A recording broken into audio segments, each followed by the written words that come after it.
কল্যাণীবাসীর জন্য বিজয়া মানে তো হয়ে গেল না, আগামী বছর পুজোর প্রস্তুতি। এটাই তো আজকের দিনটা তো মানে বিষাদের দিন আবার আনন্দের দিনও বটে, কারণ সবার সাথে সবার মিলনের দিন চলছে। আগামী দিন আরও নতুন করে উদযাপিত হবে দুর্গোৎসব, এই একটা আশা আকাঙ্ক্ষা। আর আগামী দিন শান্তিতে কাটবে। দুঃখ পাওয়ার কিছু নেই যে মা চলে যাচ্ছে, মা যায় না, মা থাকে, মা হৃদয়ের মধ্যে প্রতিষ্ঠিত। আমরা মুখে বলি বিজয়া, এরপরে দেখুন মাকে কীরমভাবে বেঁধে রেখেছেন, একটার পর একটা পুজো, লক্ষ্মী পুজো, কালী পুজো, পরপর চলতে চলতে আবার বিশ্বকর্মা দেখবেন চোখের মধ্যে চলে এসছে। আর বিশ্বকর্মা মানেই আবার দুর্গা পুজো চলে এলে, ঠিক তো? মাকে মানা আছে, মা যাবে কোথায়? গতবার অনুযায়ী এবার পুজো কেমন কীভাবে দেখছেন? কোনটা? গতবার অনুযায়ী এবার পুজো কেমন? অনেক উন্নত হয়েছে কল্যাণীর পুজো। আমি তো অন্য জায়গায় পুজো দেখেছি বা যাকে আসছে কথা বলছি, কল্যাণী পুজো অনেক সব পুজোই উঠে গেছে, অনেক উঠেছে। এই নয় যে টাকা পয়সা হচ্ছে বলে উঠেছে তা না, ভাবনা চিন্তা, মানুষের ইনভলভমেন্ট সব। আগে অনেকে বেরোতে চাইতেন না, পাড়ায় পুজো একেবারে পাড়া পুজো বলতে যা কল্যাণীর প্রতিটি পাড়াতে সেরম পুজো একেবারে জাঁকজমকও আছে, আবার আন্তরিকতাও রয়েছে। এই পুজো আপনি ঘুরে ঘুরে অন্য কোথাও পাবেন না। গতবার অনেক অভিযোগ ছিল কল্যাণীবাসীদের জন্য, কিন্তু এবারে অভিযোগ অনেকটাই কেটেছে, কি বলবেন? পুলিশ প্রশাসন অনেকটা দক্ষতার সঙ্গে পালন করেছে।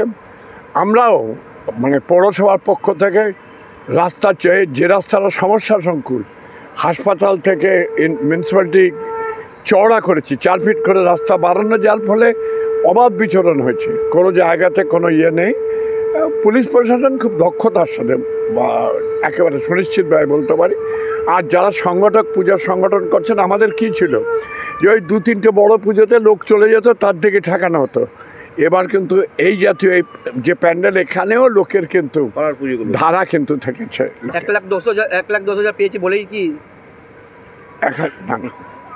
দেখুন, প্রাপ্তিটা বড় কথা না। 1,10,000 আজকের দিনে একটা পুজো করতে গেলে, বাড়ির পুজো করতে গেলে তাতেই কত টাকা খরচ হয়ে যায়। 1,10,000টা প্রত্যয় যোগায়, বিশ্বাস যোগায় যে আমি ঠিক 1,10,000 আছে, আমি এগোতে পারবো আর কি। নিজেরও টাকা তোলে, যা তোলে তাই তোলে, বাড়ে, এবার বাড়ছে। মানুষ বলে না যখন 1,10,000 পেয়েছো আমি চাঁদা দেবো না, এরম কিন্তু মানুষের মানসিকতা নয়। আর 1,10,000 পেয়েছে বলে রোজই খাসির মাংস ভাত খাওয়াচ্ছে, তাও নয়। সবটার মধ্যে একটা সামঞ্জস্য আছে।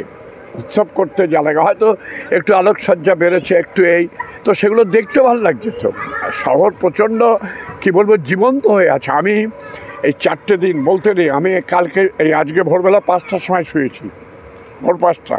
আগের দিন 4:30 অবধি থেকে দিদি সবখানে লাইভ একদম কল্যাণী পুরো জীবন্ত এবং জেগে আছে পুরো সব। আপনার চোখে দেখা ভালো পুজো কোনটা? ভালো পুজো বলতে সবকটাই ভালো পুজো। বৈভব আর ঐশ্বর্যের সাথে শিল্পের লড়াই চলছে।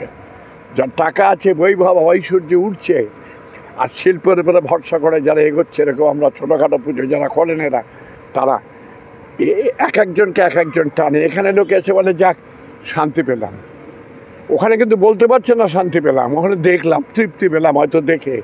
আর শান্তিটা এইসব প্যান্ডেলে এসে বলতে পারছে আমি শান্তি পেলাম। সব ভালো, সব বলে। কম্পিটিশন বেড়েছে? কোনটা কম্পিটিশন বেড়েছে? কম্পিটিশন সেটা আবার কী জিনিস? জীবনে বাঁচতে গেলে প্রতি মুহূর্তে তোমাকে এগোতে হবে। প্রতিদ্বন্দ্বিতা ভাবলাম না যে তুমি করছো, তোমার ছাড়া অন্য জায়গায় লাইভ করছে না, অন্য জায়গায় ইন্টারভিউ নিচ্ছে না, তুমি ভাবছো ওটা ভালো হচ্ছে, মোটেও তা নয়। এই মুহূর্তটা কিন্তু ও পাচ্ছে না, তুমি পাচ্ছ, আবার ওর মুহূর্তটা তুমি পাবে না, ও পাবে। অতএব প্রতিটা মুহূর্ত বলতে হবে আমার। কম্পিটিশন কার সাথে? নিজের সাথে নিজের কম্পিটিশন হয়। আমি গত বছর করেছি, আমি এবছর করছি, আমার জায়গা থেকে, কারোর সাথে কারোকে তুলনা করার জন্য নয়, একদমই না। পুজো যারা করেন ভাবেন বোধহয় ওরা কম্পিটিশন করছে, বিষয়টা তা নয়। আমি কতটা সমৃদ্ধ হলাম, নিজেকে কতটা তৈরি করলাম, তার প্রকাশ আর কি, তার প্রকাশ ঘটে। প্রতিযোগিতা তো লাইফে ভাবলেই ভুল। যারা উদ্যোক্তা তাদের উদ্দেশ্যে কি বলবেন? উদ্যোক্তারা একদম, উদ্যোক্তাদের পরিশ্রম না থাকলে এমনভাবে সাজানো থাকে, উদ্যোক্তাদের খাটতে হয়। সবাই তো আর পুজো করবেন বলে সারাক্ষণ বসে থাকেন না, অফিস কাছারি ব্যবসা বাণিজ্য করে এটাকে সংগঠিত করতে হয়। পাড়ায় বিভিন্ন মানুষ আছেন, বিভিন্ন মানসিকতা, সেই মানসিকতার মানুষগুলোকে একত্রিত করে পুজোমুখী করাটাই হলো মূল কথা।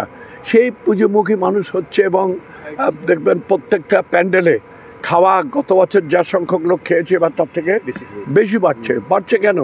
মানুষ বুঝছে যে এইটা হলেই সব জায়গায় সব কিছু সম্পূর্ণ হচ্ছে। খুব ভালো, মানে আপনি ঘুরে আসুন সব জায়গায়, তারপরে আবার পরে জিজ্ঞাসা করবেন আমাকে। অন্য শহরের থেকে কল্যাণী শহর অনেক অনেক অনেক এগিয়ে আছে, সব কিছুর মধ্যে পুজোটাও একটা থাকতে। ট্রেডিশনাল হোক বা ট্রেন্ডি নারী, পুজো মানে প্রিয় গোপাল বিষয়ী কলকাতায় আর জেলায় জেলায়। নতুন রূপে, নতুন সাজে এবং আরো বড় পরিসরে চলে এলো দি বেঙ্গল ধাবা। হ্যাঁ, ঠিক শুনেছেন, কাবা কল্যাণী এক্সপ্রেস ওয়ের ধারে অত্যন্ত সুনামের সঙ্গে চলছে দি বেঙ্গল ধাবা। এখানে রয়েছে 7000 square feet banquet, conference hall, family lounge, bar, rooftop lounge. এছাড়াও এখানে রয়েছে ইন্ডিয়ান, চাইনিজ, কন্টিনেন্টাল সহ মাল্টি কুইজিন রেস্টুরেন্ট। তাদের নতুন সংযোজন চাম্পারান মাটন, সাথে সন্ধ্যায় খোলা আকাশের নিচে চা অথবা উপভোগ করুন দারুণ দারুণ evening snacks.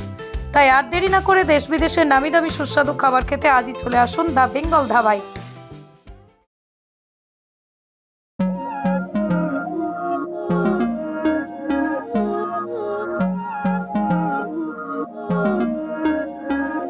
Não é lógico aquilo que sinto quando eu te vi nesse dia cair. Era óbvio, olhando agora, tiveste sempre em frente de mim. E até que enfim, quem diria que o mundo ia estar aos meus pés? Encontrei em mim essa magia que cada deseja. Ser